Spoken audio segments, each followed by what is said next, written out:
Hallo Anna. Hello, David, and all other participants. Yeah, we are ready to start the second session. Yeah. So, and our very easy rules. I repeat again. So, if anyone has a question, you can ask it in the special button Q&A, and we also read them after the speaker session. Yeah.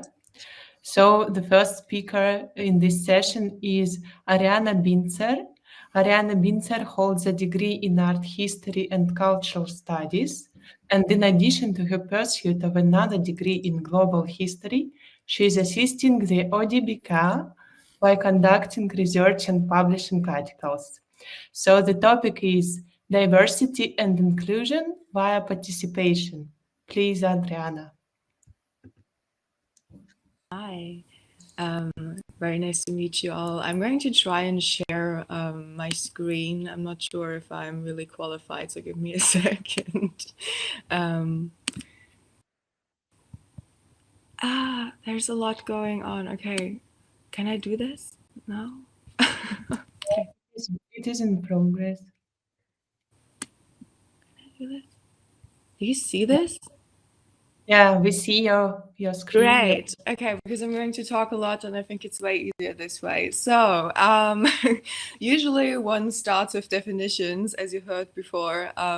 It's going to be about diversity and inclusion via participation today. So I would like to define participation in art, but that can be quite tricky. Why, you may ask? Well, it's somewhat philosophical in nature, actually, because in order to define participation in art, one would have to define art. And as you will probably well know, that is subjective. And so this leads to further philosophic queries, such as, I don't know, is there an all-encompassing or something? So this derails quite fast. So it might not be an understatement if you say that art participation is complex. Mainly because it's influenced by many factors like history, politics, geography, and technology. And so the definition used will be a rather literal one. So participation can be understood as active or passive and refers to the action of taking part in something, in this case concerning art. Thus, any kind of inclusion in the life of the artwork, be it its production, exhibition, perception, popularization, and so on. And the objective of this would be to discuss how participative processes can improve equality, inclusion, diversity, and engagement via decision-making, for example, in Western museums and fine art institutions. And to talk about this, we of course have to talk about the current state, and I don't want to repeat everything that's already been said or will be said, so I'm just going to cherry pick a few things just to mention them, basically. Well, the themes of diversity and integration in the art world are intertwined with broader societal issues like systemic racism, colonialism, cultural appropriation, and economic inequality. And these challenges include underrepresentation of marginalized artists, the impact of economic barriers, and the commodification of minority cultures by dominant institutions. So I'd like to mention some. One of those would be systemic inequalityism and colonialism, because despite art's universal nature, museums and galleries often reflect racial hierarchies and colonial legacies or continuation of some. And movements to decolonize cultural spaces advocate not just for returning stolen artifacts, but also reshaping art histories to include non-Western voices. And this kind of into the second one, which would be economic and wealth equality, because access to art education and exhibition spaces is often financially prohibitive and therefore excluding many artists for income or marginalized backgrounds. Also, gender inequality is still a thing, and of course, especially intersectionality. So, for example, women, particularly women of color, are underrepresented in galleries, with the work often undervalued. And this also intertwines with mental health, because the exclusion of minority voices can affect mental health, especially when diversity efforts feel tokenistic. And all of this kind of ties into the impact of broad classifications, because broad categorizations such as ethnicity, wealth, or religion can mask important nuances. And also, when discussing issues like this, context is very important, especially when it comes to looking at numbers, statistics, and empirical data. And also a general understanding of the inner workings of knowledge production and collection of empirical data are seemingly missing in many art world discussions. So what I mean by this is, when you take a look at the latest numbers, they often mention buzzwords like Black women or indigenous people, which could in and exclude potentially a lot of people if you don't give any context, and therefore sometimes aren't as beneficial as they could be, especially for the discussion. And the other part of this would be the subjectivity in perspective in general, because responses and results in surveys and studies may not fully capture true diversity, because the boundaries for private and public, for example, may differ depending on individual circumstances when it comes to stuff like religion, just as one point. Sorry, Ariana, we still see the second slide. Is it correct? Yeah, just Okay. give me a second. There's a lot to go on about when it comes to the current state of art institutions. But yeah, basically this also plays into that. There are still a lot of challenges with these diversity initiatives, and just to kind of name one of them, it would be superficial diversity, because simply increasing the number of diverse artists without addressing systemic inequalities can lead to tokenism. And tokenistic diversity often results in performative inclusion, which reinforces rather than resolves marginalization. And by the way, speaking about performative inclusion, real inclusion would mean giving artists equal access to resources, ensuring they are paired fairly, and integrating their voices into leadership and decision-making roles within institutions. And education is still a privilege, thus more accessible to some than others, for example, due to the westernization and in consideration of different cultural norms and needs. So these are all barriers that would have to be overcome. And now we come to the next slide, which is the actual role of art institutions in this. So one would have to know that historically speaking, museums have been exclusive spaces. They just have been, and kind of continue to be. But many European countries have democratized art access, or tried to, and for example, free admission once a week or something, but fees remain a barrier, as well as opening hours if one was to consider, I don't know, the working class. But there is a strong cultural and class bias in general, especially in major art festivals such as the Biennales, and inclusion efforts often feel somewhat tokenistic. So there is this art exhibition selection bias thing, which includes nepotism and status that often dictate which artists are featured in exhibitions. And efforts, the OBDK's Art Market Regulation Commission, or the Pure Taste Indicator, aim to address this, but participation from major institutions is still somewhat limited. And this intertwines as well with what I like to call the missing soul in art.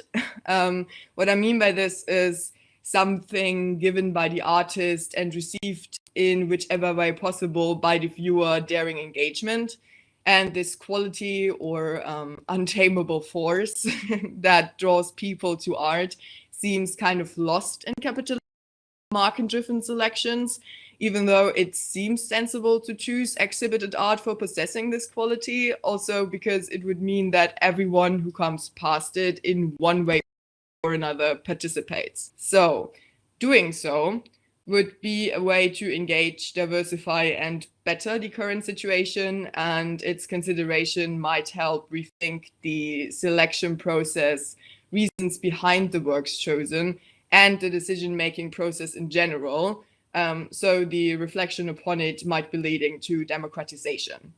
And utilizing things like the pure taste indicator and other measures as such, or a truly diverse cast of people in key positions to introduce different cosmologies, perspectives, and experiences into decision-making processes might be a way to use participation as a tool for beneficial changes that need to be implemented.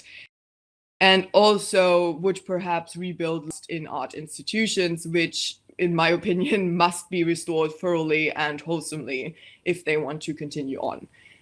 So participation is essential to this, since it has the potential to foster a fairer and more representative art market, which would be important because if you ask me, art cannot be characterized just by its objecthood, as appears in most contemporary discussions, but rather by the space it produces and holds for all those involved. So including participation in institutional practices might eventually even change the way we interact with and exhibit art altogether, which would be great because, you know, there's a lot of room for improvement.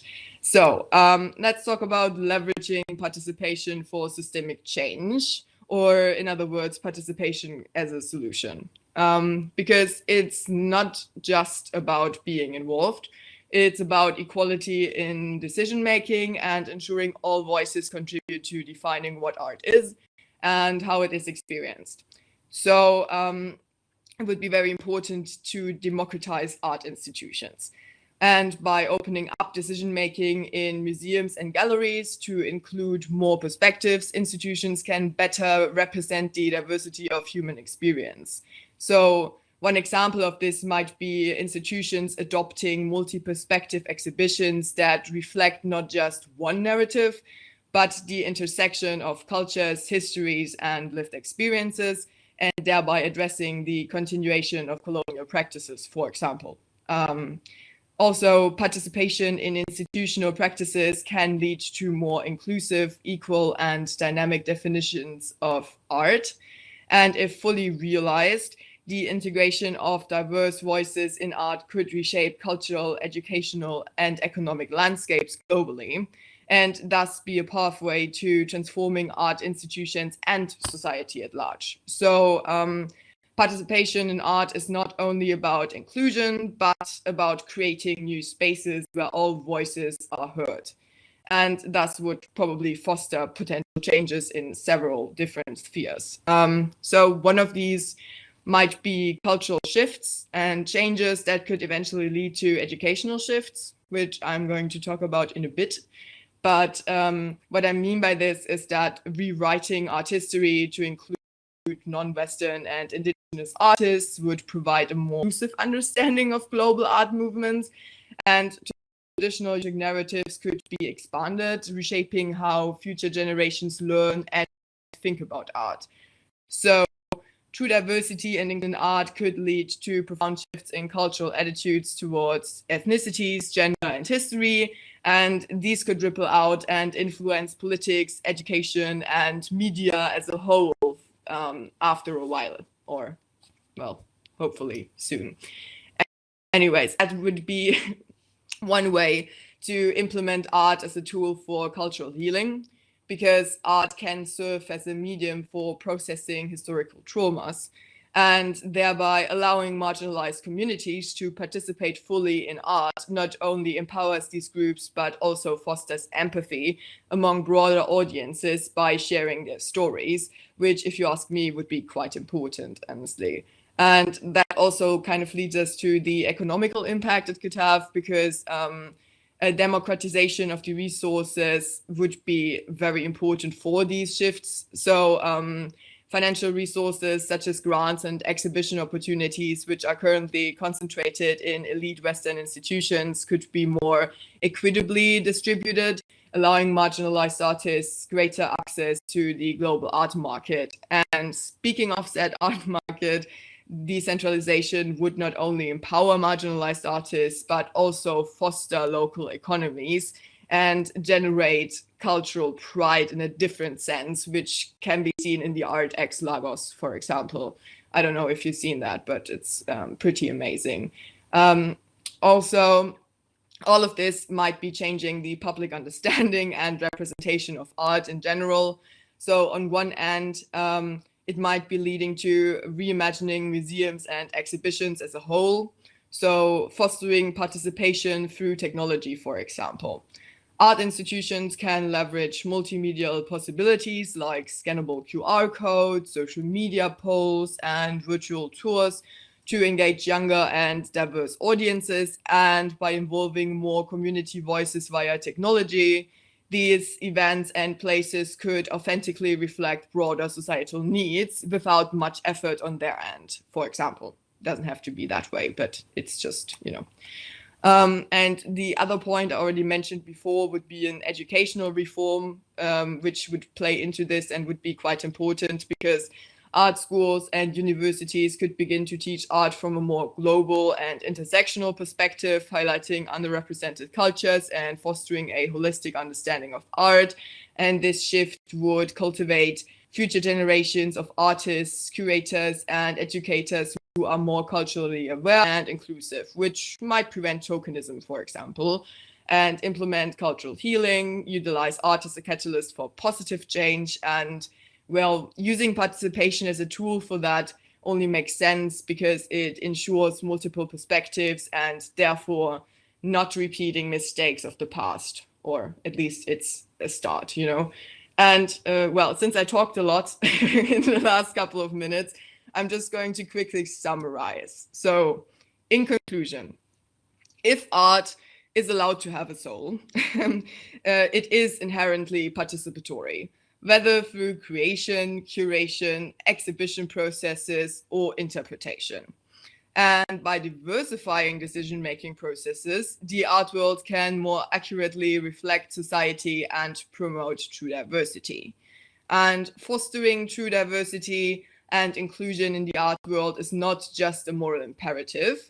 It has the potential to reshape how we understand culture, history, and society.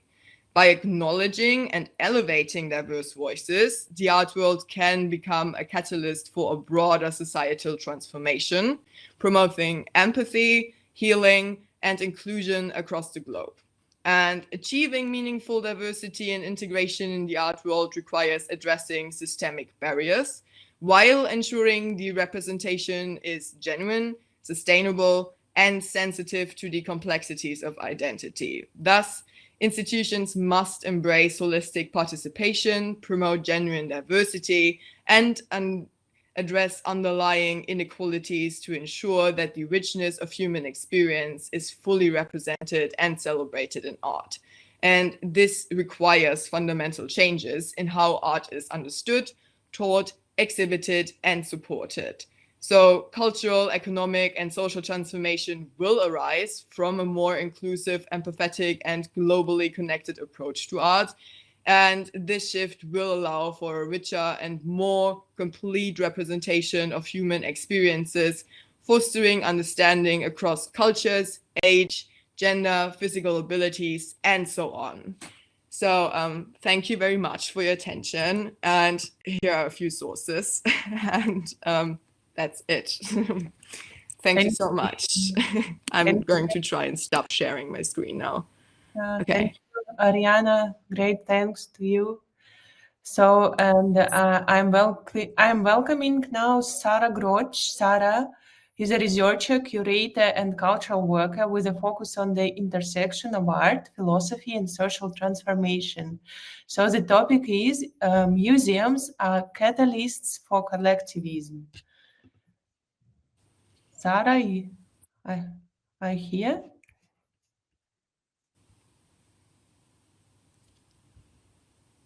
Oh. Sara is out of the stage. She's now there. Okay. Hi. Yeah, we are welcoming you. Thank you. I named this paper "Museums as Catalysts of Collectivism," or "What Should Museums Do While the World Burns?" I feel like my paper is responding a little bit to some of Ariana's themes, so I'm gonna maybe expand on that and summarize the things that I feel like will be a repetition. I think Ariana mentioned some already very well understood problematics, so I will not dwell in the problematics and rather do my take on what more specific tools and systems we could be using to implement some systemic changes, not instead of just putting a wider, or how she said, a true diverse cast in key positions. I'm gonna propose to change the whole format on how museums work. So I'm gonna go ahead and read my paper because I counted and it was 18 minutes. So maybe we have 2 minutes for questions or something at the end. Here I go. I want to pledge for the recognitions of museums as entities for inspiration, learning, and aliveness of culture, for the existence of our philosophical and existential wonders, and the benefit of the public society. This is turning away from the idea of art as something static. So I'm not thinking of art as a product. I just side with John Dewey here, thinking art as experience, as the experience of the people with the works of art, whichever work that is in whichever stage. So I'm merging artistic creation with culture in its anthropological dimension and including the diverse manifestation of social production.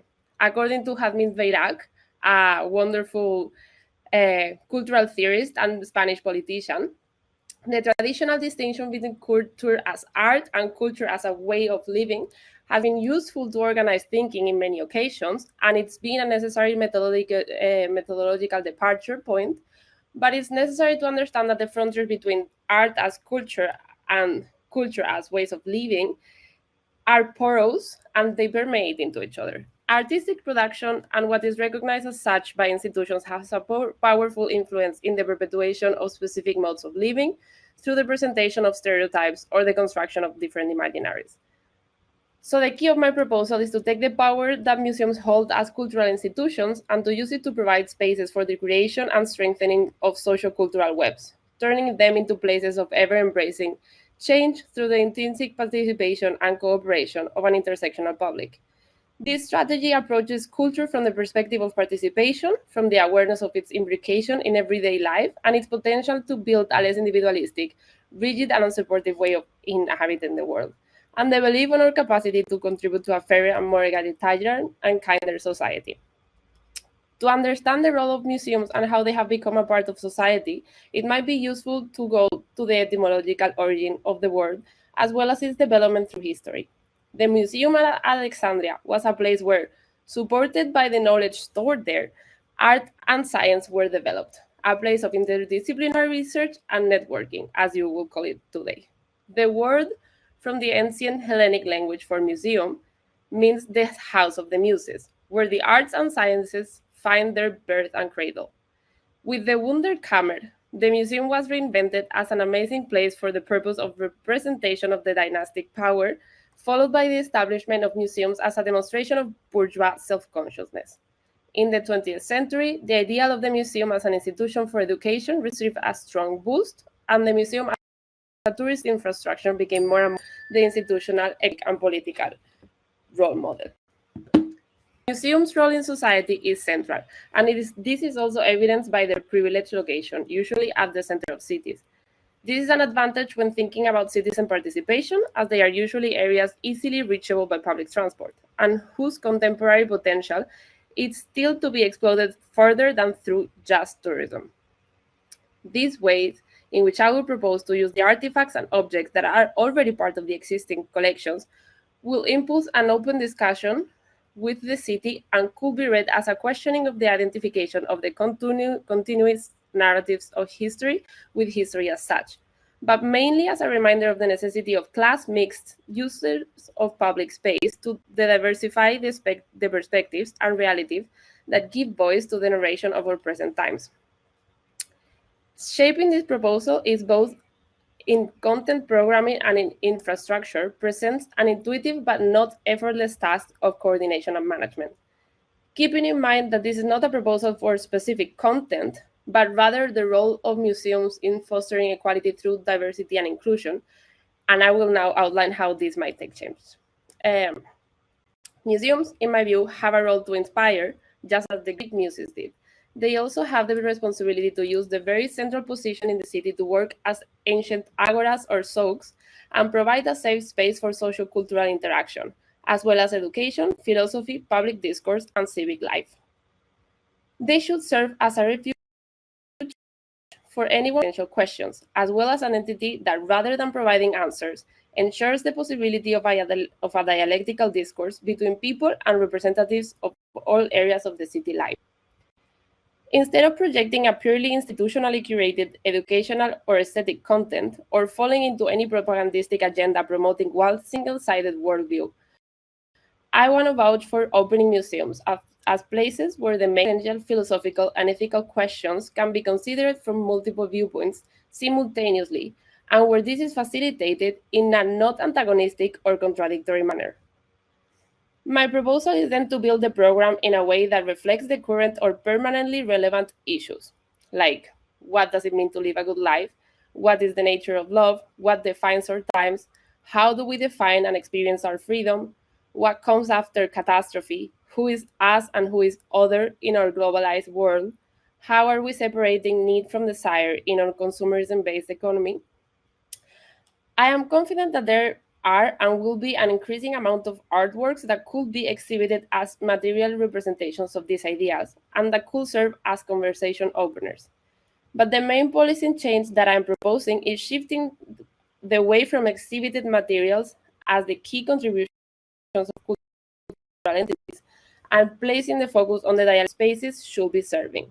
Changing the guiding lines of the content will be a first determining step, but it's absolutely not enough. The parallel shift of equal importance to reach this goal should be the ensuring of an existing infrastructure that not only allows for, but welcomes and encourages individual participation as much as communal interaction. The shift in infrastructure that I'm proposing is then, on a practical level, reduce the proportion of space for a polished exhibition of material goods and increase the amount of both physical and digital space for free and flexible civilian use, potentially disorderly and positively so.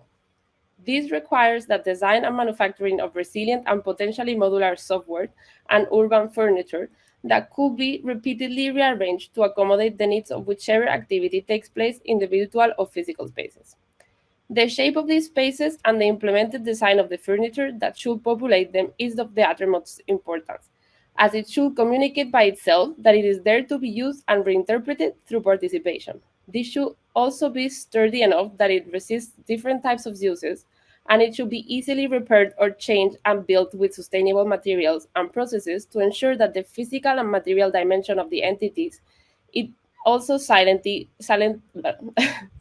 but evidently represents the sustainable values that all public institutions should stand for in our current times. This aims to drastically change the role of cultural institutions under the umbrella of this strategic development from providing mainly content to being a protective container, which is by no means intending to evacuate the art from the interior of museums, but rather to change what we understand as art altogether.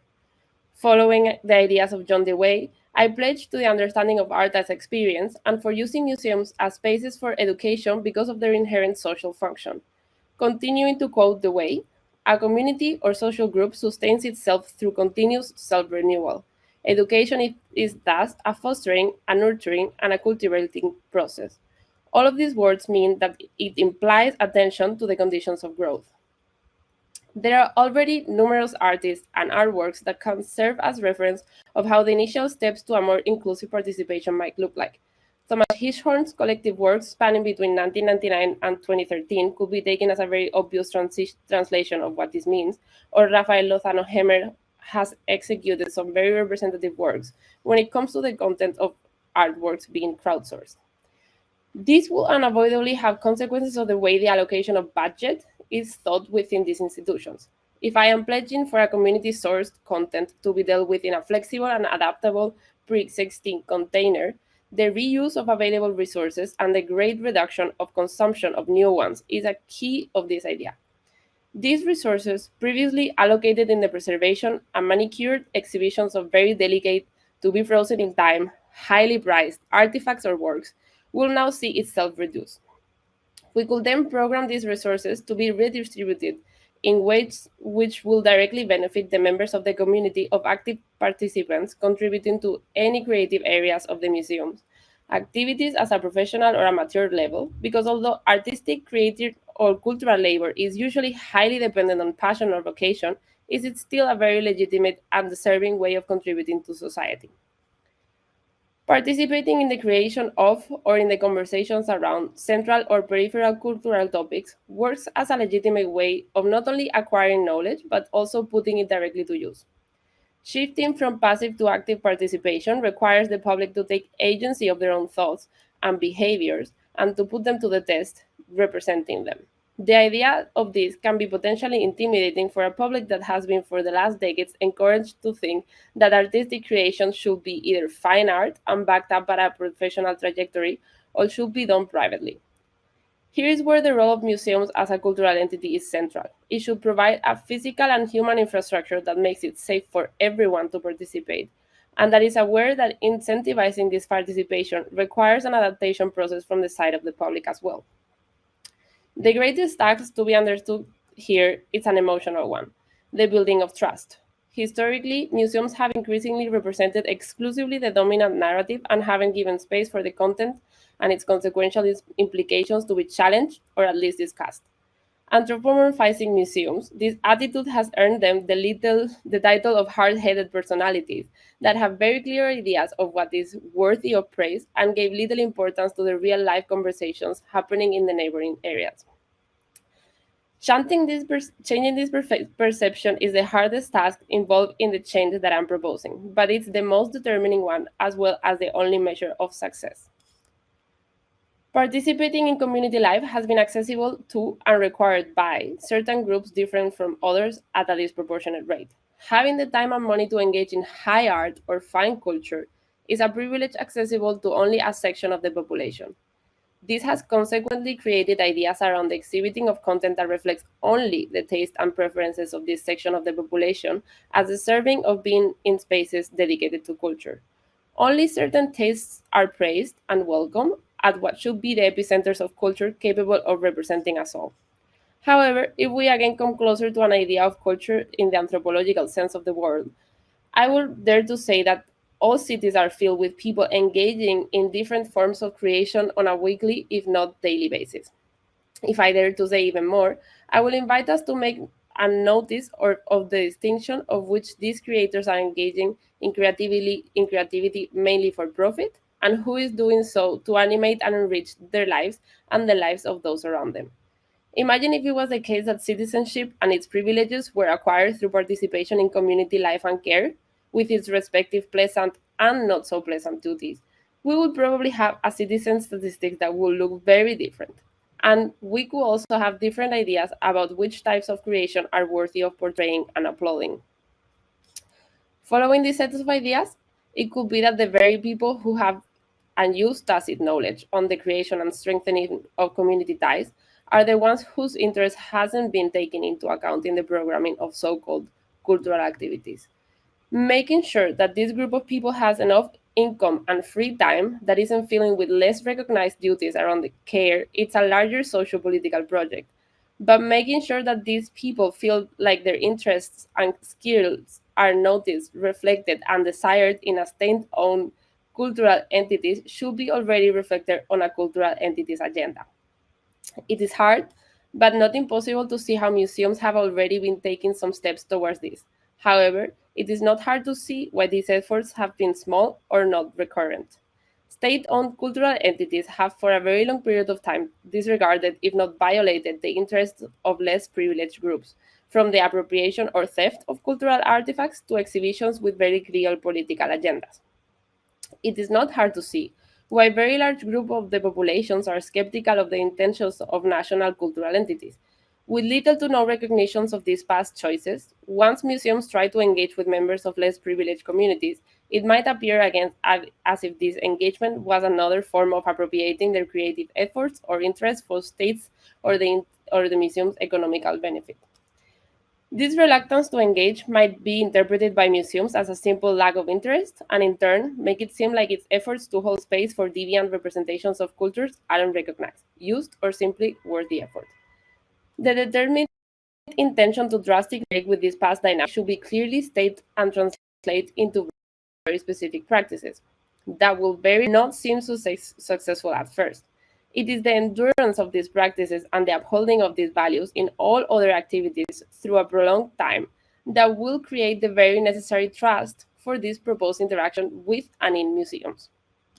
In this sense, I see the museum's role as the biggest defendant of everyone's rights to their own point of view and creative practices, as well as the best trained facilitator of conversations around these topics.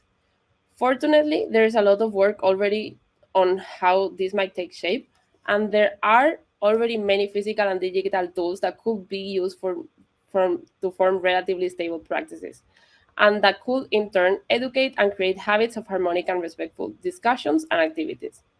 In my dreams, museums are safe houses for those who seek impossible answers to life's main questions, and those who want to be around creation in any of its phases, not only done and polished artworks or calculated goal-oriented solutions. To me, the finished and approved works of art that museums currently contain and that represent dangerously closed historical narratives should be of less importance, if not any. If we, for exclusively practical purposes, understand the state as a political entity with a defined territory, government, and population, and we take museums to be statal entities, we need to make sure that the importance or interests of the government are not about those of the people existing within the territory. This will imply a two-way mutual influence, in which politics isn't separated but is informed by and could attempt to mimic the organic and diverse community care-oriented practices that happen in these spaces. Cultural policies should be aimed at guaranteeing basic issues, just as the right of individuals and communities to express themselves, to access cultural participation, to the construction of identities, and to memory. Encouraging participation and cooperation to a similar degree from all present demographic groups, it's not an easy task, but it should be what takes us most of the efforts of the cultural entity to ensure diversity and inclusion. This requires actively dismantling the potential literal or symbolic walls of prejudice and status, and a precise effort to make sure that, especially people from any group historically or currently marginalized, feel not only welcome out of duty or political correctness, but rather that their participation is tacitly desired and celebrated. So this proposal doesn't seem to me as a drastic change of trajectory of what museums were aiming for in the past, but as a consequential step that, just as the acceleration of our current social time needs, aims to match this speed and work prefiguratively with the positive potential of our current times. I hope my tone wasn't too boring, but I really wanted to stick with the 20 minutes. Thanks, Lord Sara. Thank you for your talk. And I'm welcoming Juliane Baumgarten. Juliane Baumgarten is Program Specialist for Culture at the German Commission for UNESCO, with a focus on the Fair Culture Initiative. Juliane studied political science and sociology in Germany and Brazil, and previously worked at the Goethe-Institut Mannheim. So the topic is UNESCO, the Fair Culture Charter. Please. Hello, welcome. Can you hear me? Yeah, we're here. Okay, great. Then I will quickly share my screen.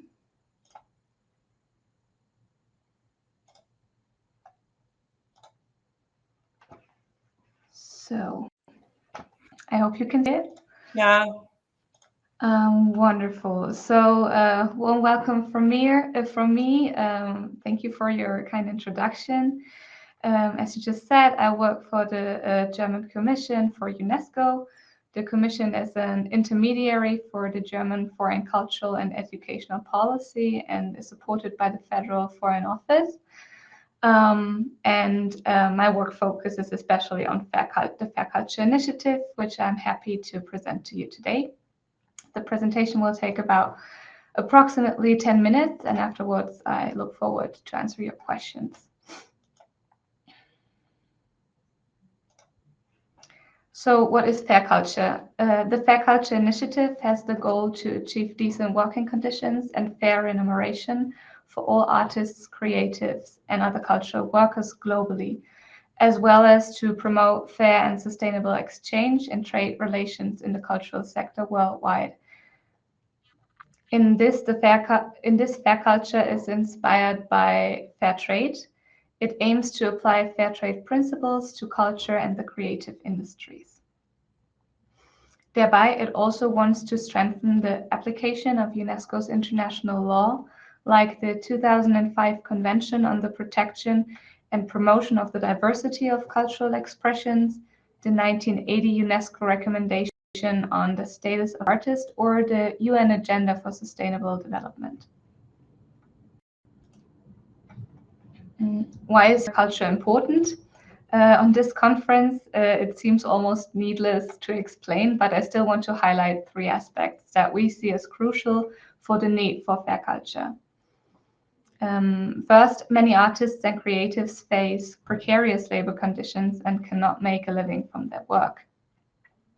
Artists and cultural workers are confronted with major structural injustices between high and lower income countries.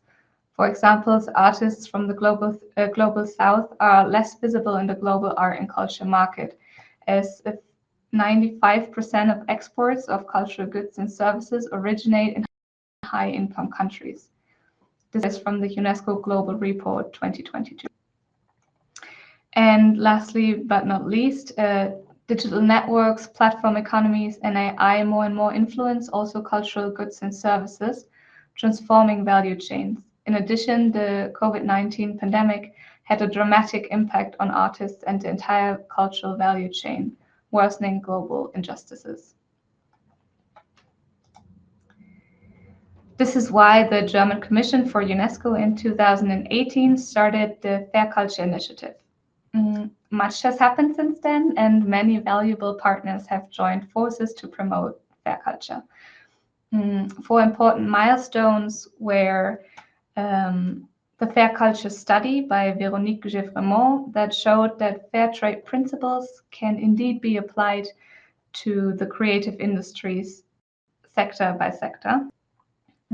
At the UNESCO World Conference for Culture, Mondiacult, in Mexico in 2022, an alliance of partners formed with the goal to further fair culture and to support the creation of a Fair Culture Charter.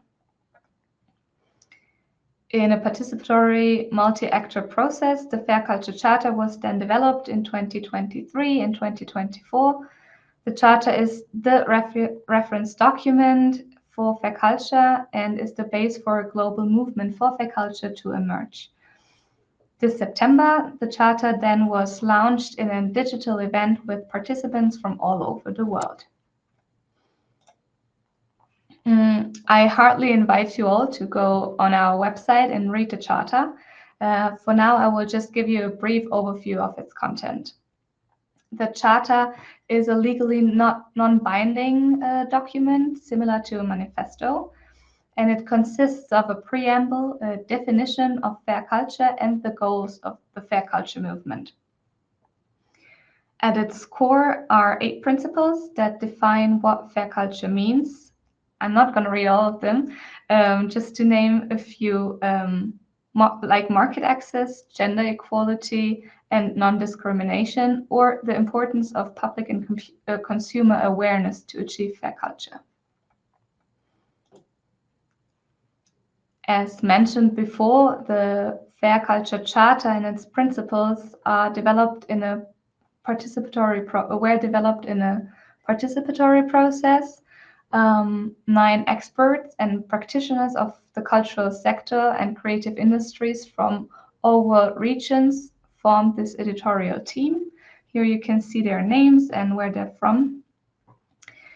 And they took 1.5 years to sentence by sentence, word by word, discuss on what has to be part of the Charter. In that, they were supported by an alliance of 13 partners for fair culture that helped to develop the charter, gave feedback, and so on, and their perspectives. For example, the International Federation of Actors and Musicians were part of that. And these 13 partners also adopted the charter in February 2024. So I hope now you're interested in learning more about fair culture, or even in supporting fair culture and to become part of a global movement for fair culture. In this case, go to our website. There you can learn about fair culture and charter in English, French, Spanish, and German as of now, and become an official supporter of the Fair Culture Charter, like over 100 individuals and organizations have in the last 2 months. Also, you can work with us to make next steps towards a system of certification and labeling in diverse sectors. Or you can share the news on fair culture in your networks. So thank you very much for your attention. For more information, you can scan the code and go to our website. Contact us at fair-culture.org. I'm happy to answer your questions now.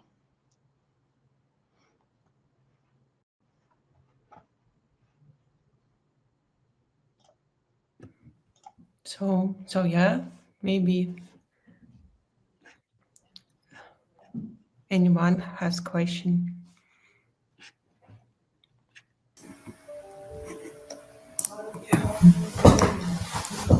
Thank you so much, Ariana, Sara, and Juliane, for your talks.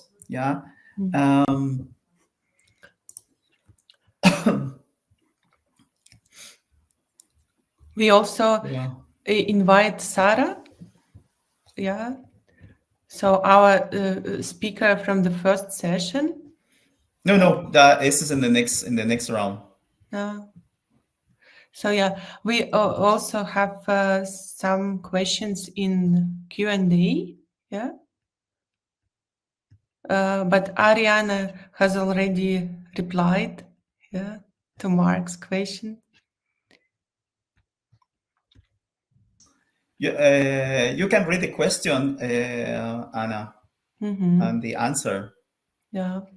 So the first question, which can still be answered, I guess, and the challenges in diversity and inclusion from Ariana, I would add physical and intellectual accessibility, often for people with disabilities that include physical and neurodiversity, specifically barriers on this.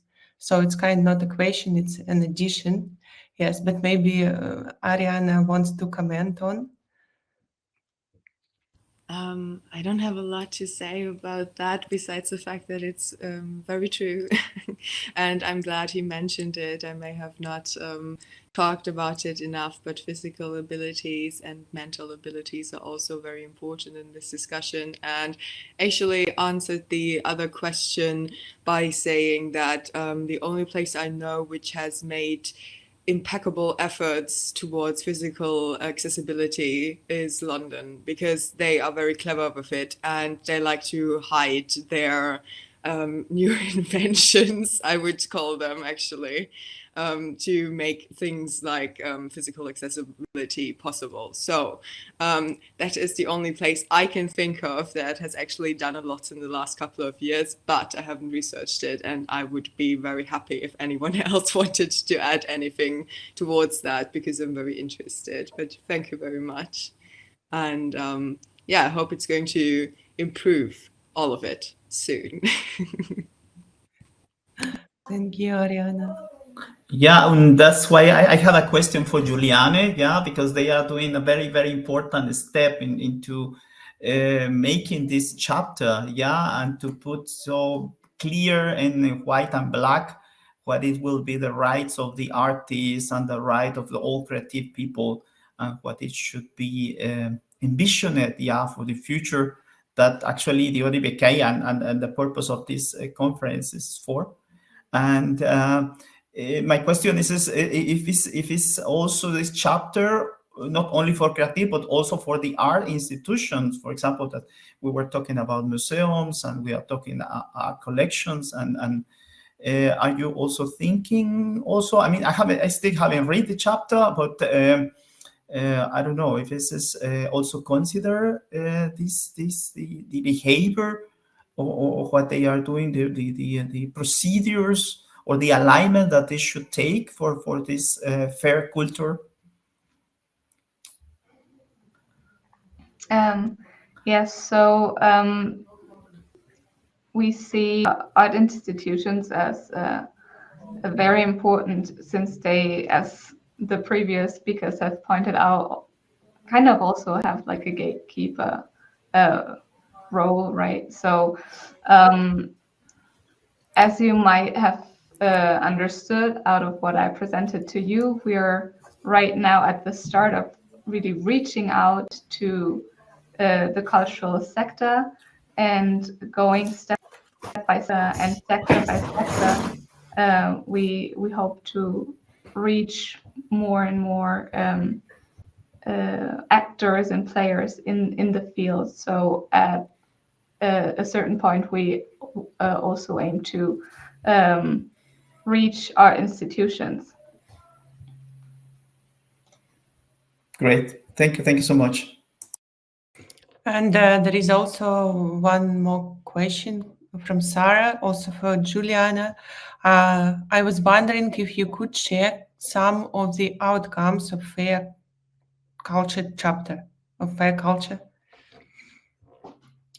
Actual outcomes, I guess. Mm-hmm. Yeah, I was wondering the same, like what type of outcomes you're referring to, Sarah. But like the goals or the outcomes, the goals we have for the future, or the goals we reached already?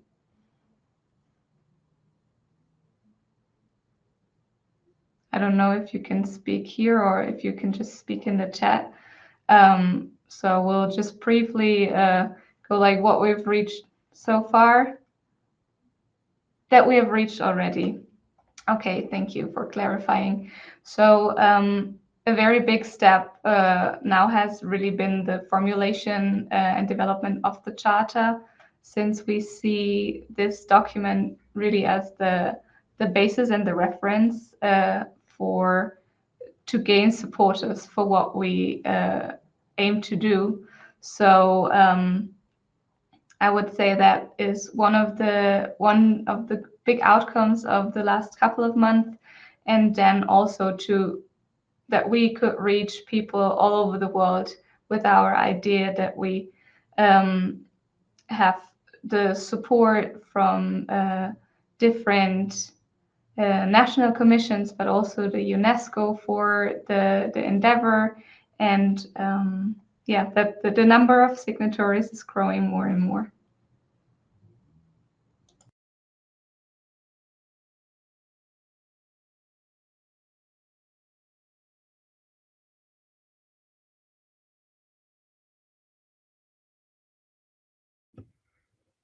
So,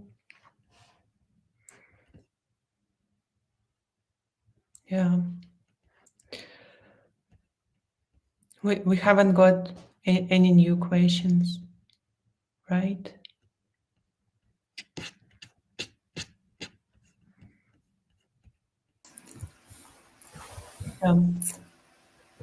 Yeah, thank you so much, Sara, Ariana, Juliane, for your participation, and also thank you so much for the questions. Now we can start our next and last round of the speakers for today. Yeah, and I'm happy to welcome Sara Asadiha. She's an art enthusiast from Qazvin, Iran, and a recent graduate with a Master of Arts in Research in Art from Tehran University. Sara's academic journey has been a dynamic exploration of the social impact of visual art. So the topic of the call of the topic, of the talk is quantifying bias, institutional discrimination in the art market and art world against non-white, non-male artists. Please, Sara. Wait, Sara is still not in the stage. Sara is now co-presenter. Yeah, but I invited her. She's still not in the stage. Hi, can you hear me? Now it's there. Okay, yeah. Okay. Okay, great. Thank you, Sara. Hi, everyone. Okay, how can I share my screen?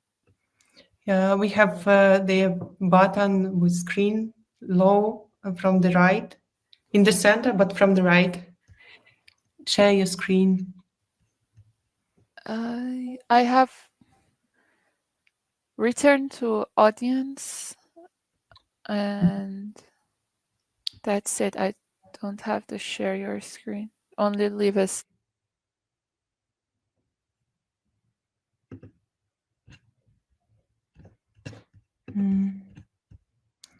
Try to bring Sara back. You have to enter into the conference as with your link of co-presenter, or you can share with me your presentation and I can share it.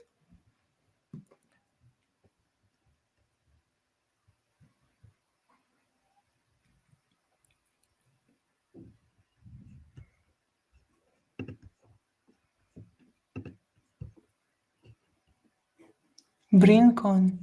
Yeah, I tried to bring one more time Sara on the stage. Okay, just You have conveniences. You have to sign out and enter with your co-presenter link. Okay, Anna, we can continue with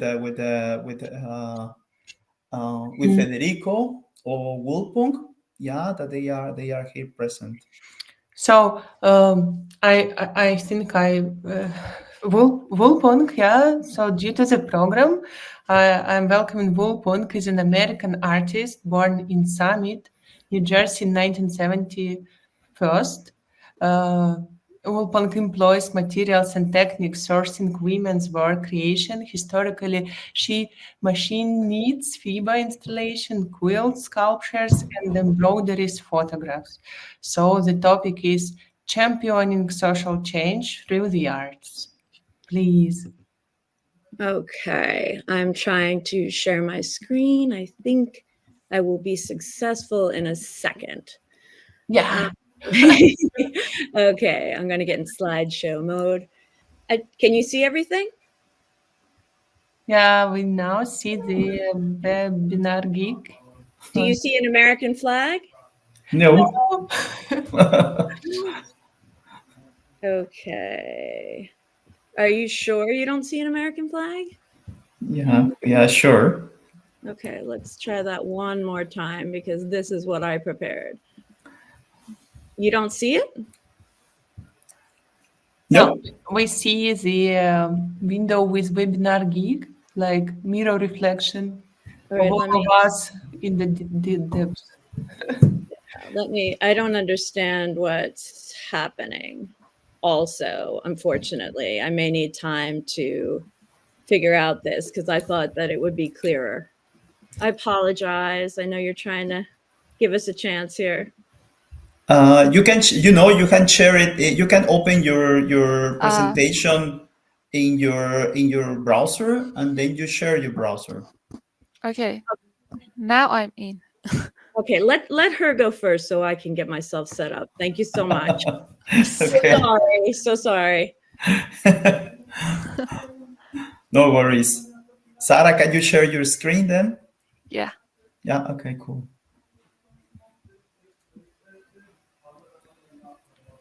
Now it's present. You can see the PowerPoint, right? Yes. Okay. And not my notes, hopefully. Oh, notes. You guys can see my notes? No. Okay. Good. Great. Hello, everyone. Thank you for the introduction, and also sorry because I was trying to get this thing working.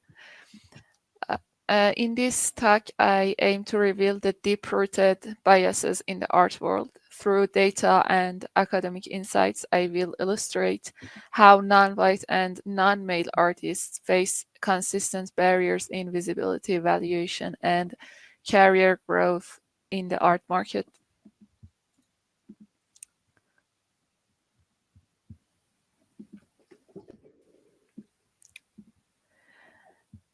Well, the art market often seen as a space for expression and cultural diversity, paradoxically upholds significant systematic biases. Research shows that non-white, non-male artists face chronic disadvantages in pricing, representation, and recognition within galleries, auction houses, and institutions. Today, I'll guide you through a range of data that unveils the catastrophic level of inequality facing these artists. I just wanted to show everyone that how bad it is. Sometimes I think we know something is bad, but maybe the problem is we don't know how bad is that and how horrific is the numbers.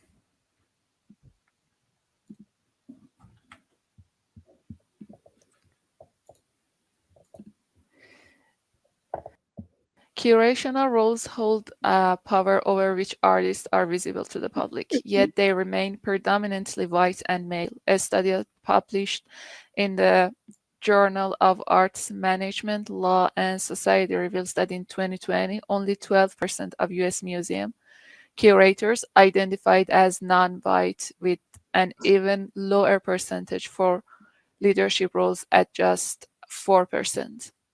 In the UK, stats are equally bleak. According to Art Review, over 96% of directors and curators in leading galleries and museums are white. Among these, less than 5% of leadership positions are held by women of color. Such a stark underrepresentation means that those selecting and valuing art lack diverse perspectives, often resulting in biased curational choices that sideline non-white, non-male voices. And I think these numbers on their own are a crime.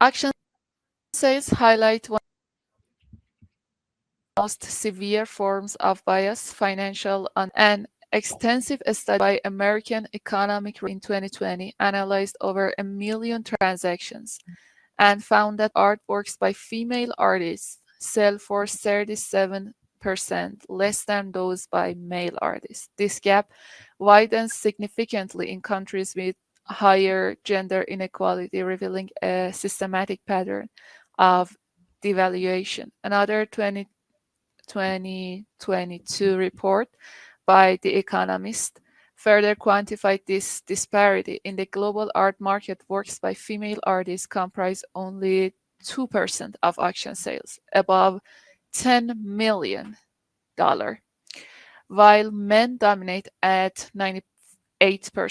This economic gap demonstrates a severe financial barrier where women are denied equal earning opportunities.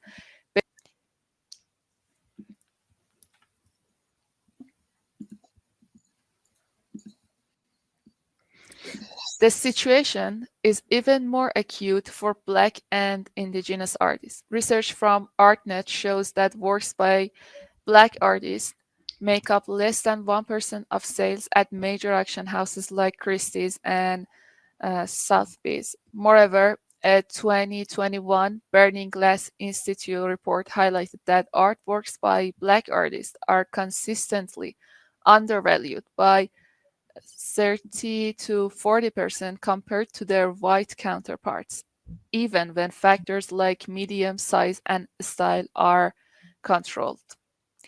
In the US, only 2.4% of art acquisitions by major museums in the last decade were by Black artists. This statistic from ArtNet and, in other words, underline the exclusion faced by non-white artists in both market and institutional spaces where their contributions are marginalized, both financially and culturally.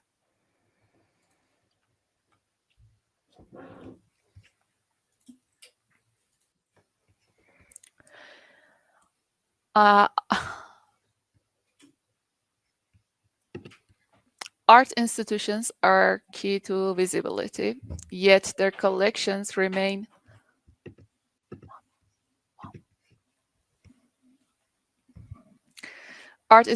institutions are key to visibility, yet their collections remain disproportionately white and male.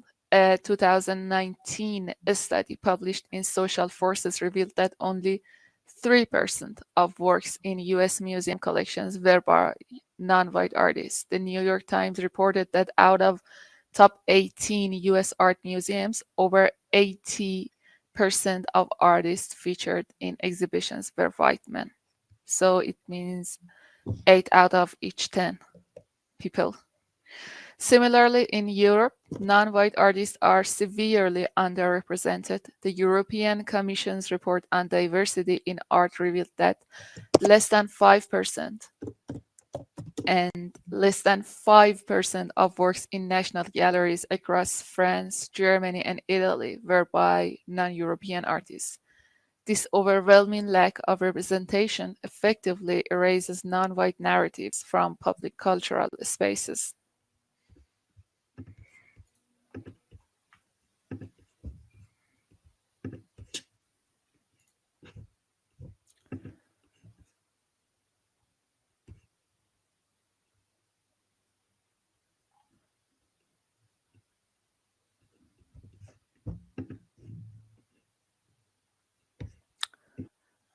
Art First further illustrate market-based discrimination. A study by the Journal of Cultural Economics in 2021 analyzed over 2,000 sales from Art Basel and Frieze fairs, showing that works by male artists average 25 to 30% higher prices than similar works by female artists. Racial biases were even more pronounced, with non-white artists' work undervalued by 35%, even when accounting for experience, media, and size.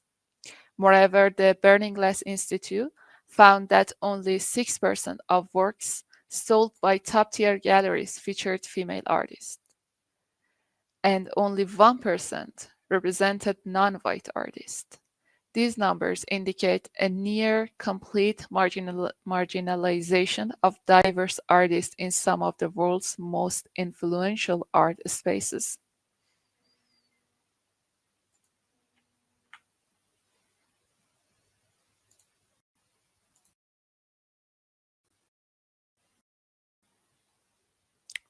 For dissecting marginalized identities, non-white, non-male, and/or disabled, the papers are compounded. The Australia Council for the Arts reported in 2022 that less than 1% of grant funding goes to Indigenous women artists, despite their significant cultural contributions. Similarly, disabled artists in the UK are represented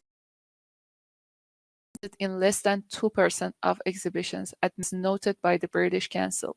In the United States, female artists of color face even more devastating disparities. According to the Journal of Arts Management, works by Black female artists at auction were valued 45% lower on average than comparable works by white male artists. This intersectional bias demonstrates that non-white, non-male artists are doubly penalized both by gender and racial discrimination in the art market.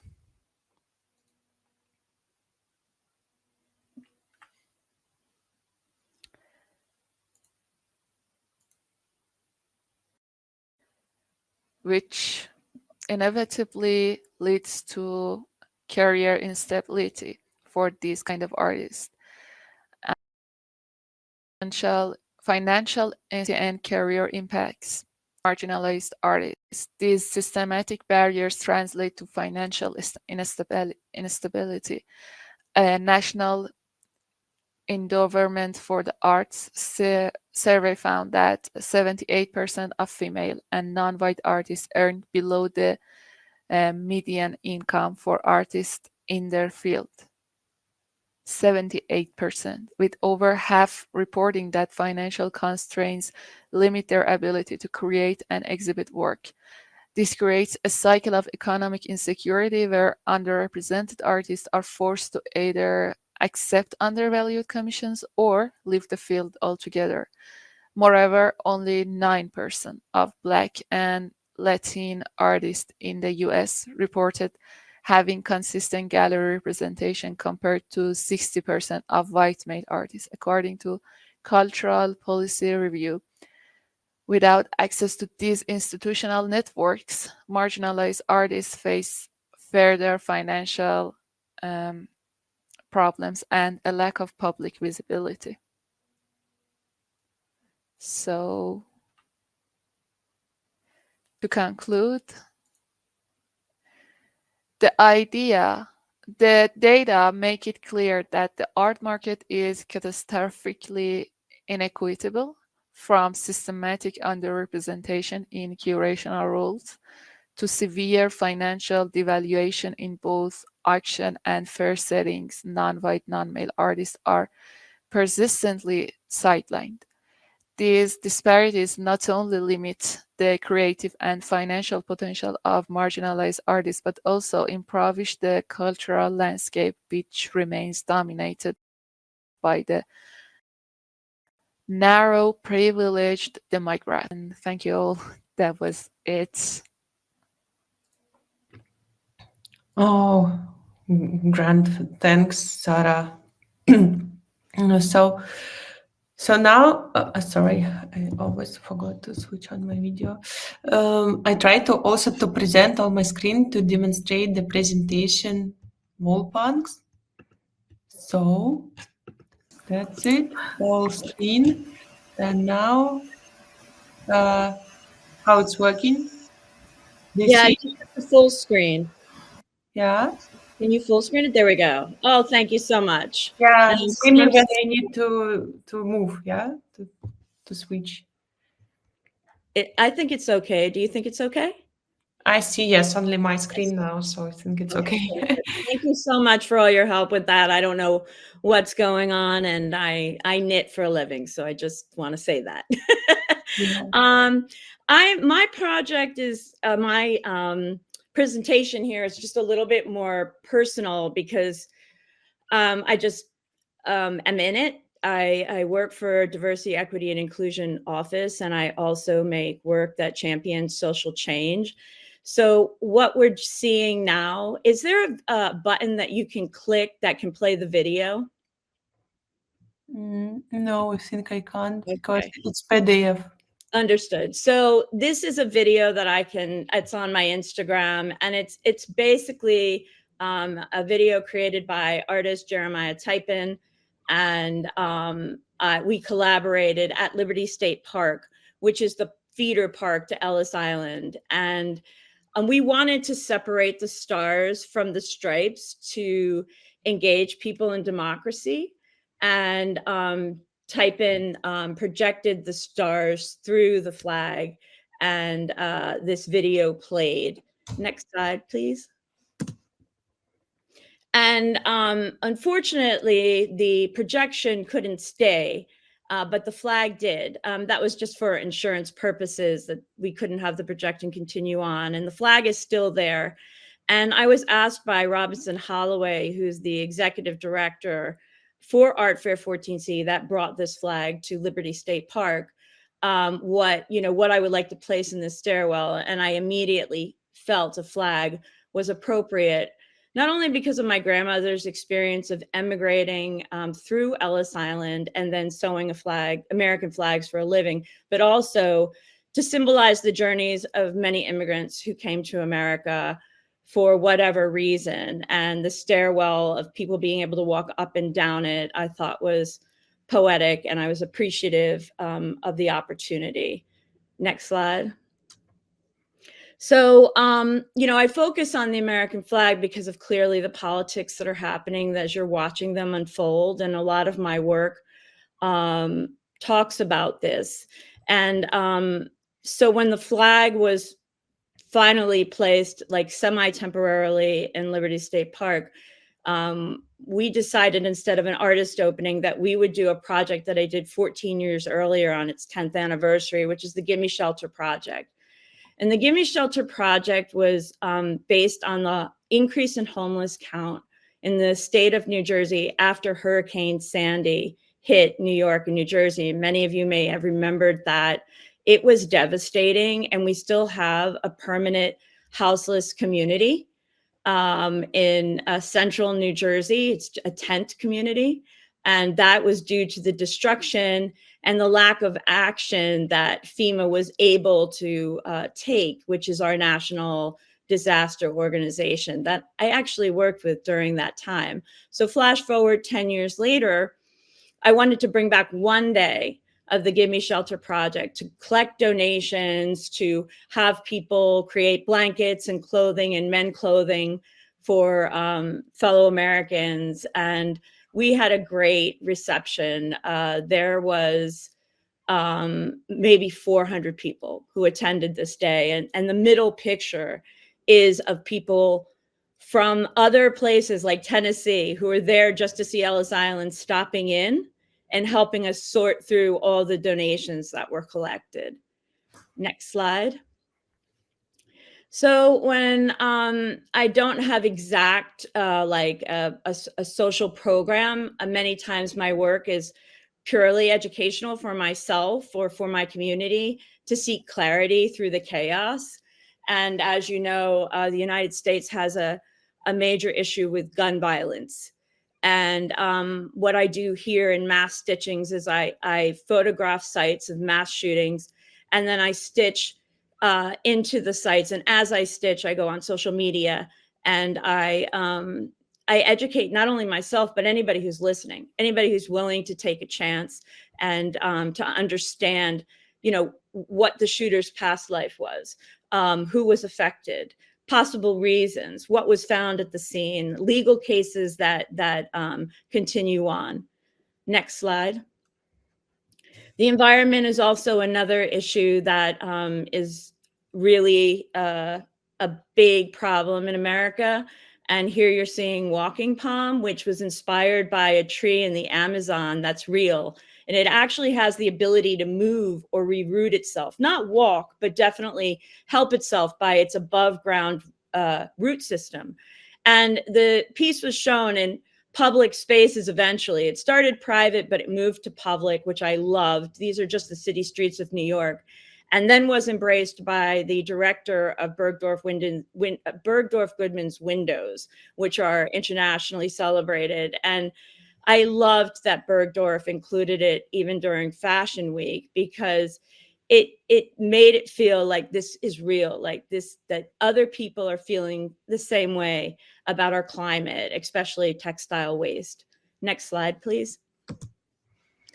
So this is another piece that talked about 9/11, which was a day that you may remember, where the United States was under a terrorist attack. And 20 years later, this piece was in a park in Riverside Park in New York City. And the curator, Karen Bravin, made the connection to the World Trade Center, Port Authority, and the pieces were then displayed there in the exact location where hopefully the World Trade Center will stand erect one day. And it was really great to have this on view in that exact location. Again, creating social communication and exchange with people that may be affected, like the Port Authority, the police from the area. Next slide, please. In this particular project, this was more like the Gimme Shelter Project. Next slide. the museum collected textiles for me. I actually convinced them to have a donation box. And much of my art isn't pretty. I don't really focus on that, but I think the act I try to make beautiful. And so people from the community donated textiles. I had artists contacting me to donate textiles.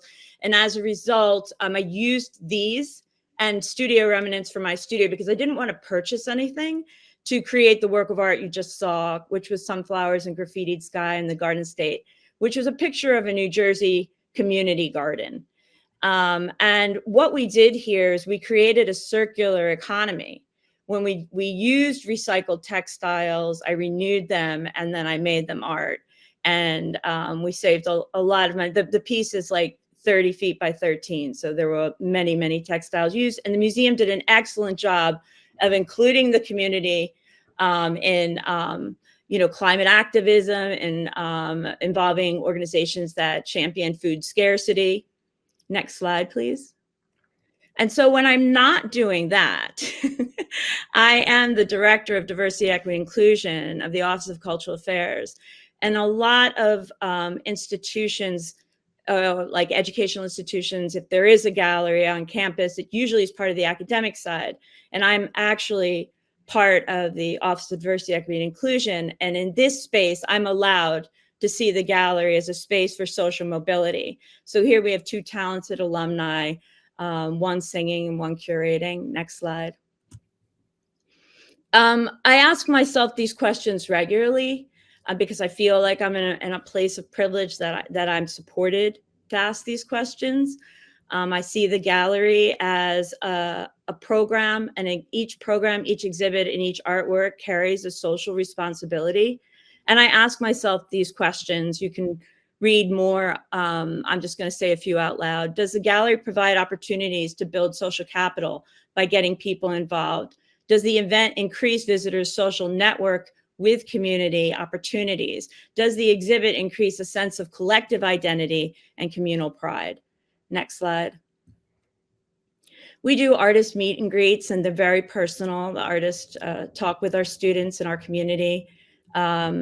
We do community exhibits and tours, and we have a student docent program and a gallery management class. And what's lovely about working at Hudson County Community College is that it's an open college, meaning we don't take SATs. It's open, and we have an 80% student body that receives financial aid, many first generations. And so I educated students. So I feel like I'm every day just really in it. And I love my job for that. Next slide, please. And as a result, I try and create shows or work with people who curate shows that spread a broader message. These are actually Broadway costumes. I worked with a local costume maker who had these connections. And yes, you're seeing welcome, dun, dun, dun, dun, from Cabaret on the lower right-hand side, the actual costume. Next slide, please. We also celebrate formerly incarcerated artists. I did an exhibit called Contemporary Peacemakers that was based on the teachings of MLK. And we invited formerly incarcerated artists to participate to emphasize the work that MLK believed in about incarceration. And we had them speak. It was really moving topic, and I'm happy to elaborate on that later. Next slide, please. This is just some more examples of our program. We have a call for submission coming up to support LGBTQIA individuals with a community-wide call for submission of all ages from middle school on.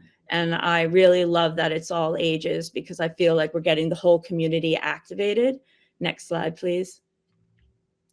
And then last year, we were happily selected by Villa Albertine for their one-year program. They do it once a year, their annual program that celebrates diversity. And they picked us because of what I just showed you. We had local and global artists invited, and it was a beautiful night. We had over 900 people at this event. And I think it's because our programs reflect our community. Hudson County and Jersey City in particular are like number 1 and 2 in the most diverse places in the United States. And so it's really just such a pleasure to be able to reflect our audience and our community and our artwork. Next, please. And then the last slide I wanted to share, that sometimes my life as a curator and my life as an artist come together. And I was gifted many MAGA hats. And as you are watching our history unfold, that message is not inclusive. And I stitched over the message to create more inclusive themes. And one of the hats I stitched for Breonna Taylor. Breonna Taylor and George Floyd were pinnacle figures in the Black Lives Matters movement. And her mother, Breonna Taylor's mother, Tamika Palmer, was a crusader during this time. She is an excellent mother, wonderful person. And I just happened to connect with her on social media at the very beginning. And because I stitched a hat of her daughter's, I thought I should give her a hat.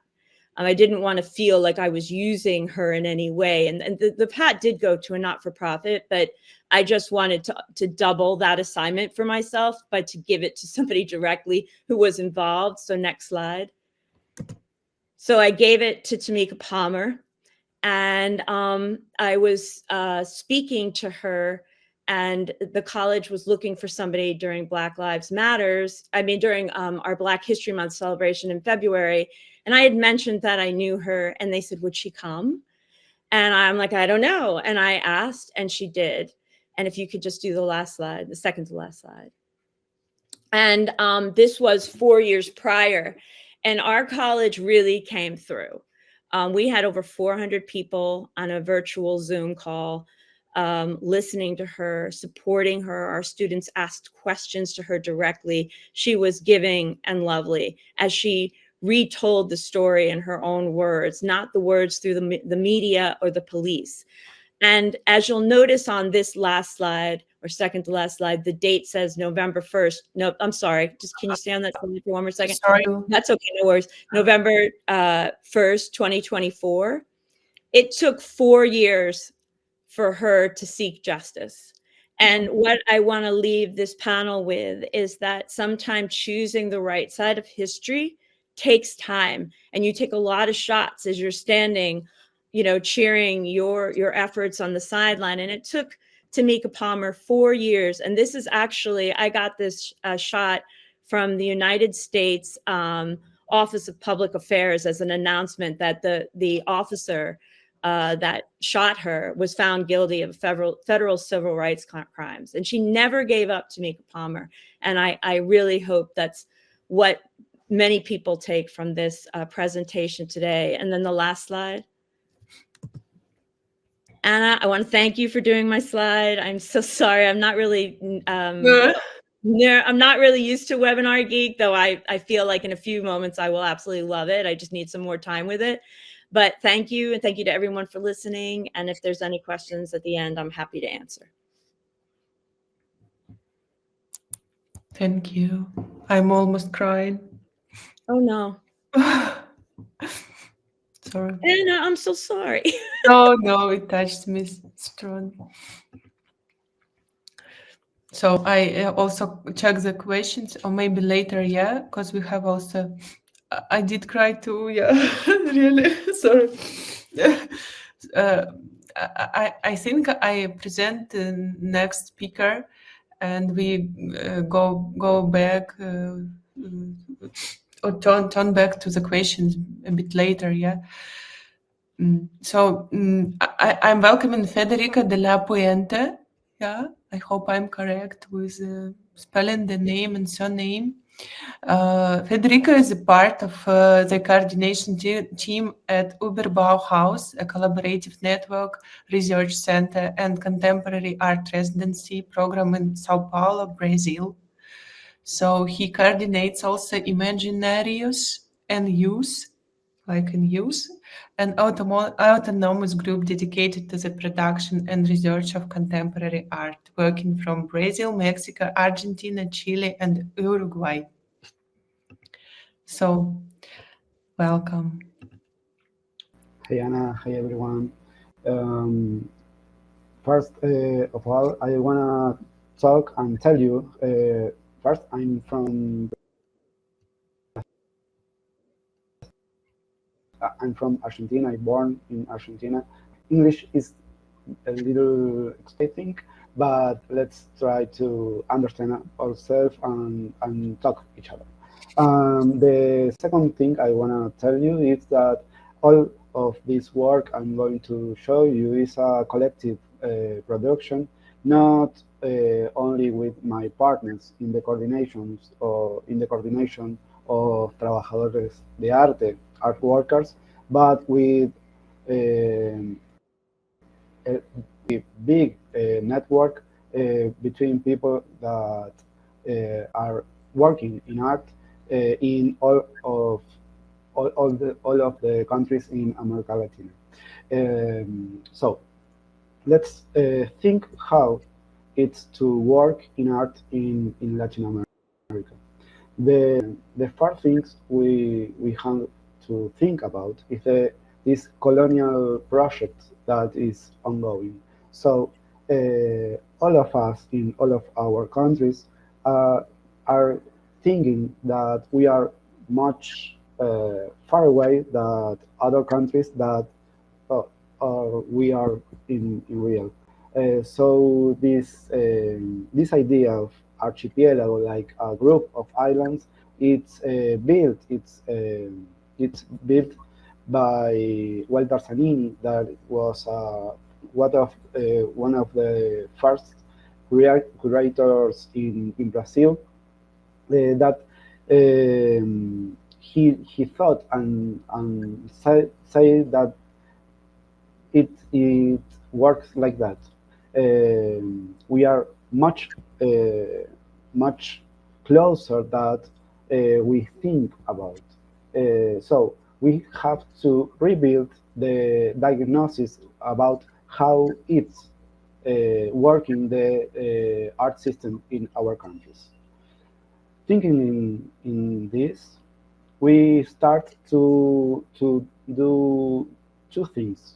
The first one is to conceptualize together to initiate the debate, to build tools to create rights. This is our solution, our preliminary solution, our proposal to try to deal with two things that we are detecting in this group of countries in Latin America. The first is these precarious relationships, and the second is a fragile institutional framework. So the main thing we thought is that we are not just artists, we are not just curators, we are not just or only artists or only curators or only people that are engaged working in a set and an exhibition. We are, all of us, we are art workers. This is the first conceptualizations that we do in 2012.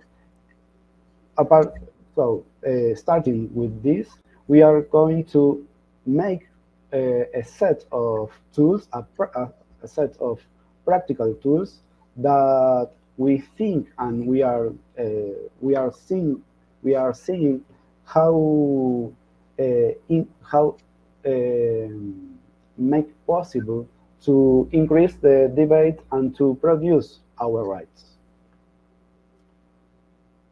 The first thing we do and we made in the really beginning of our way, in our trajectory, is this document that we call art workers agreements. That is this, a set of agreements that sets how much we are earning from our works, how many hours we can spend doing this, and how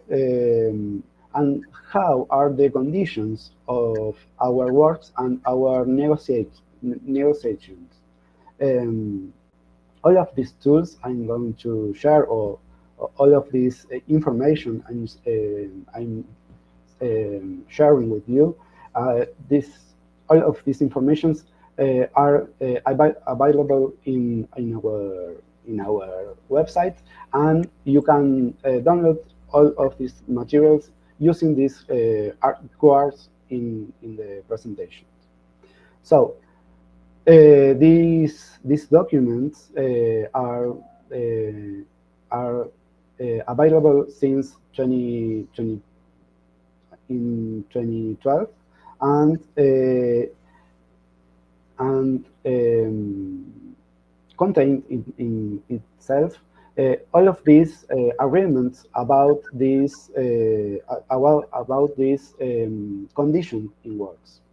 The next chapters and the next tool we developed, and it's here printed from since 2012, is the manual of actions that agreement to in our first assembly in this. The action manuals is a tool for dissemination, debate, and clarifications of the content of the art workers agreement, including additional information about its conceptualizations and methods of use. Also, you can download this document, this whole book, in this QR. In this book, we include two kinds of concepts. These diagrams about our diagnosis about the art system, and some tools to use the agreement. So we can see here, we can watch here this first description about how the art market is conformed in Latin America, and the other picture is how to use this tool, this agreement, and also this book. You can, I insist, download the book in the QR, and also it's important to say that we have already done the first edition, and we are launching in the next year, in January of the next year, the second edition, that is a new edition with new content and stuff. The next thing I wanna talk with you is the two Latin American contemporary art consensus.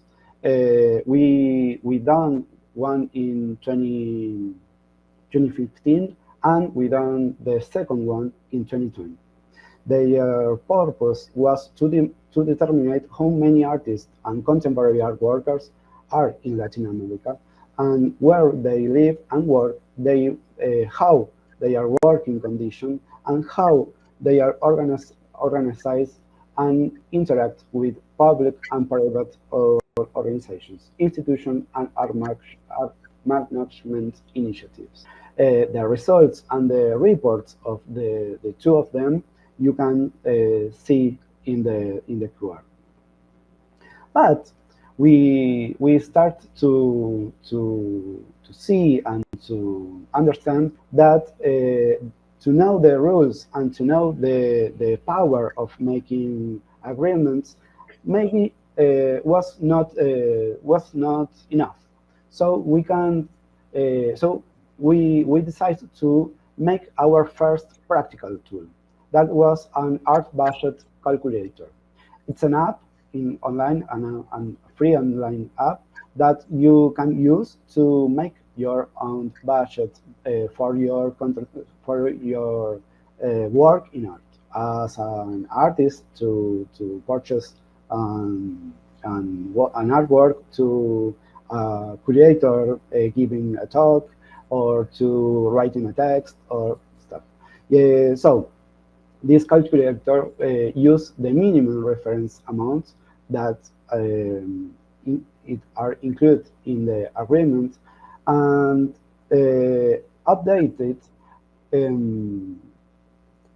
mixing with other references and other indexes, as the coefficient of trajectory, as how much time you are working in art, how many years you have working in arts, or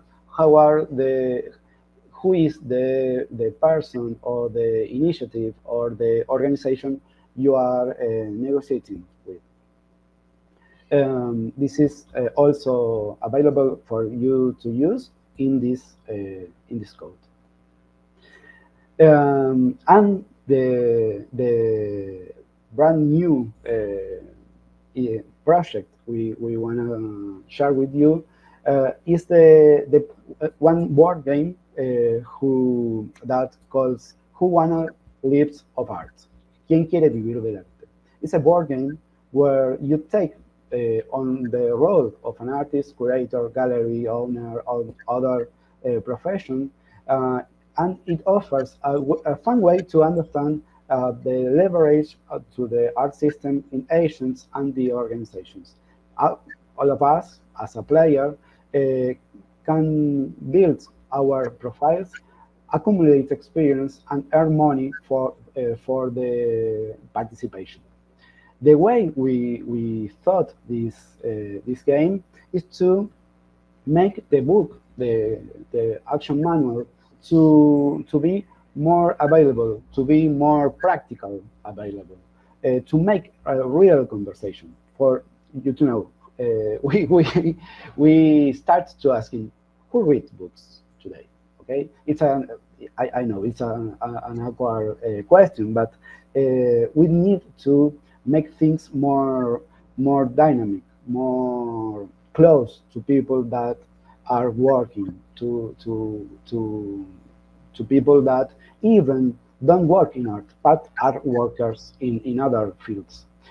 So we adapt the content of the manual to these cards that contains the skills of the workers, the skills of our professions, and make this board that it's here as the way of these games where you buy a house, buy a company, buy and buy.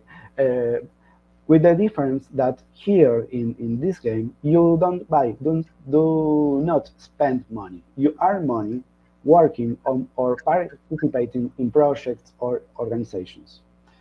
The winner of this game is who delimitate and earn his profile more specifically.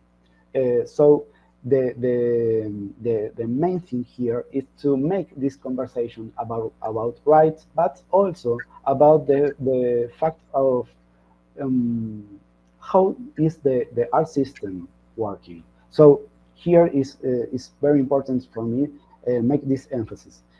This is not an individual organization. This is not an individual way of thinking about art as a inclusion way to make politics.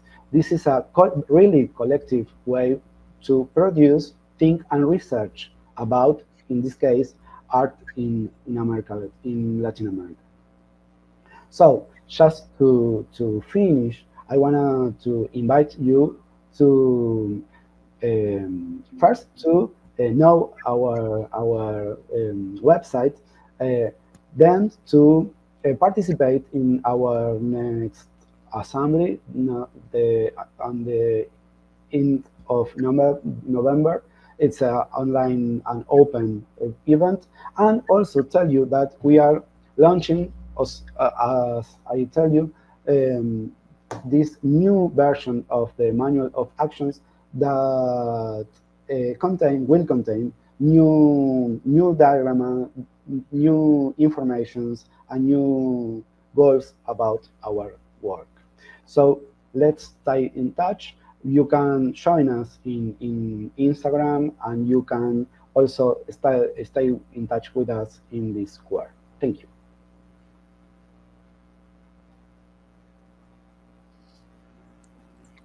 Thank you, Federico. So, yeah, I'm also inspired of your talks. So great works has to be done and continue doing. And we have several questions in our Q&A system. Nice.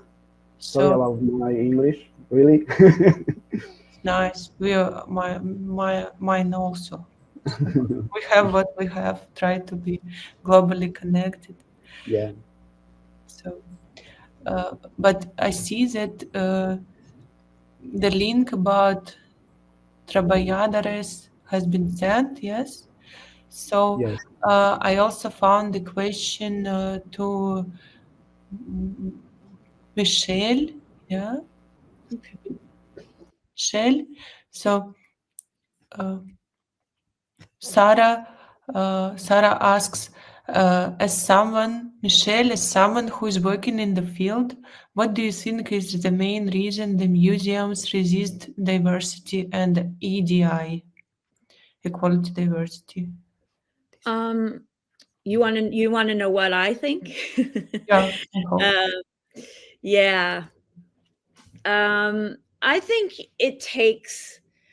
See, the reason why I'm successful is because our president brought DEI to the college, and then moved me from the academic side to the DEI side. And so I report to the vice president of DEI. And I share all this because I'm in a supported community where I can be as open, mouth open thinking, but I don't think all institutions are providing spaces for people to have voices or to advocate, you know, or to feel safe without losing their job or without, and I think that's a real problem.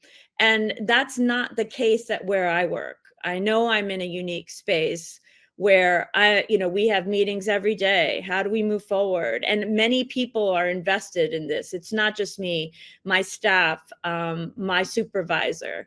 We meet every day and talk about social mobility.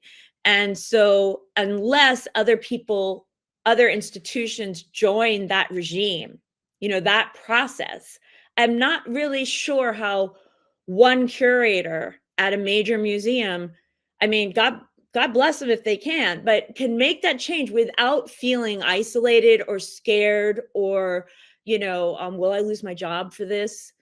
I think we've got a long, especially in America, we have such a long way to go. And we're just even having this conference is just the beginning steps of how, and all the artists on here, how we can move forward. I hope that answered your question. That's just my humble opinion. I mean, I really don't have any answers to this.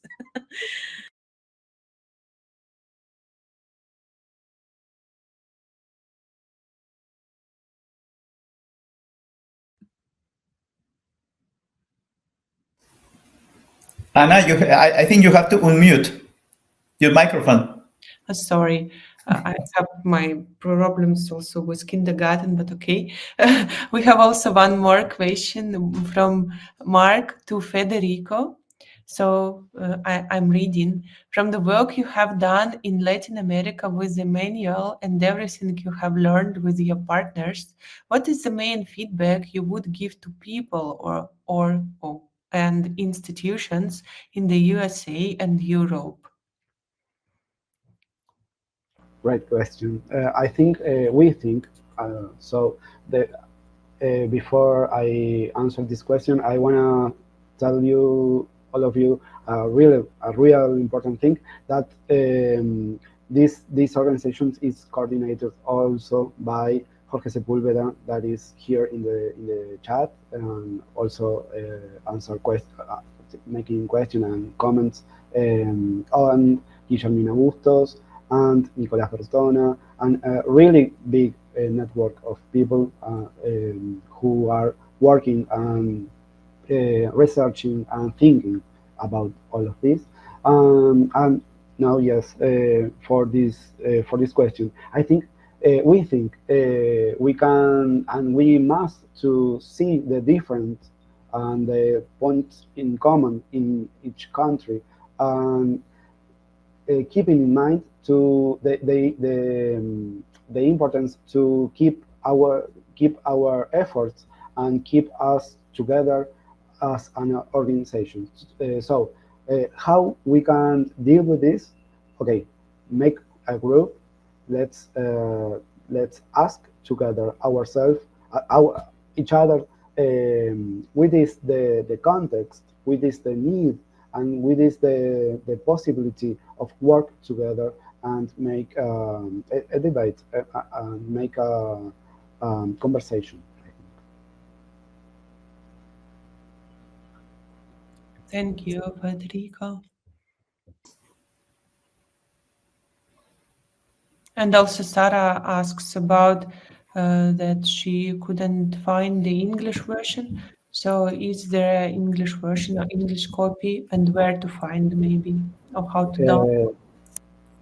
The books and all of our production is bilingual, but it's bilingual to English, to Portuguese and Spanish. That are the language that we talk in America Latina. But I think you can try to read it and and try to learn these wonderful languages, and also try to translate in EI or stuff too. Yeah. Mm-hmm. Anna, there is another question above. So, like comment, yes, for the first presenter. From Jima Higuera, that she's also asking for someone. Yes, yeah, great work done by you. In Latin America, have you thought about integrating Latin American artists in the United States? Yeah, sorry, missed the question. Yes, we can talk about this, and also the diagnosis we do and we have done. It has to be with the local context. So the thing we can think about is how is working the context with where each person, each people, it's working. So how is the relationship between these people, these Latin people in Europe or America and or US? How is the economic relationships? Mm-hmm.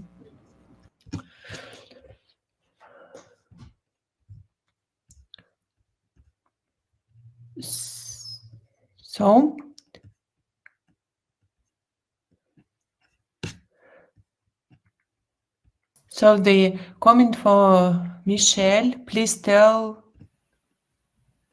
her today and every day she makes Hudson Country Community College proud. So honored to work with her. It's kind of I wasn't so emotional, but yes, it's kind. Thank you. Proud, so honored to work with her. It's from Riviera. Yeah. And I had one more comment. Oh no, sorry. I should reply.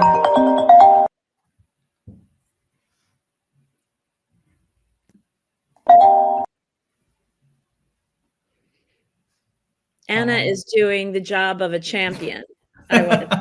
Yeah, she's receiving that. She has a small daughter. If you had done this to me, there'd be no one on. She's doing a great job.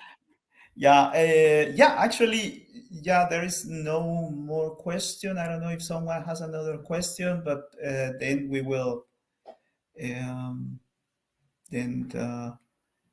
the day of today was fantastic. We heard so much knowledge, so much experience, information that we have to digest.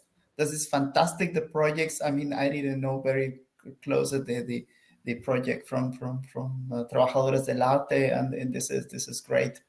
And yes, I mean, I'm looking forward to also for the other speakers for tomorrow and the day of after tomorrow. Yeah. And we are very excited, to put all together and discuss it, and to create some consistent work and divulgate to all to the world and to our institution to really permeate into decision making and start slowly making a change, in the decision makings of the art institutions. Yeah. And I have to thank you all, Sara, to Federico, to Michelle, for your participation, and I invite you all to join us tomorrow and also after tomorrow, and to keep participating and with your ideas and your thoughts and your comments, and that is fantastic. Sorry, Rivera asked a question.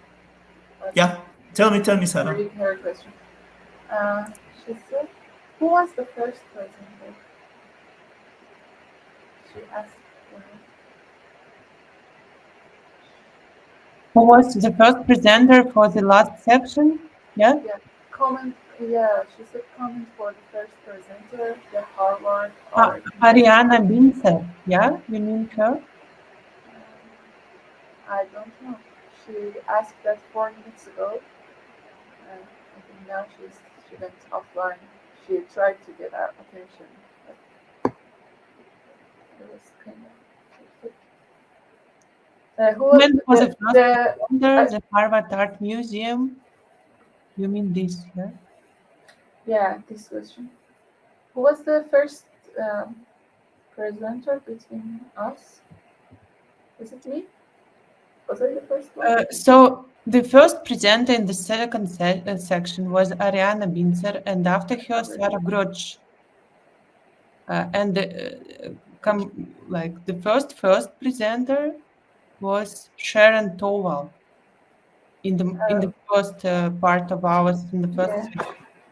No, I think she meant for this section, for the third section. Who was the first in the third section of the day?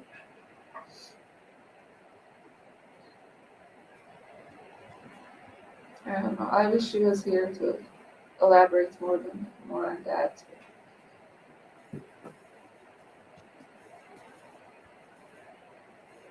You can see it in the program, Sara. Yeah. No, but today the first was Ariana, and after it Sara, and after it Juliane, and after it you, Sara. So maybe I'm completely out, but we have this line of disorder. Yeah. Sara, you will be the moderator tomorrow, so we speak. Yeah, we speak with you tomorrow. Yeah. Thank you so much, all. Yeah, and have a nice evening to all. Yeah. Thank you. Thank you so much. Thank you. Thank you. Ciao. Ciao.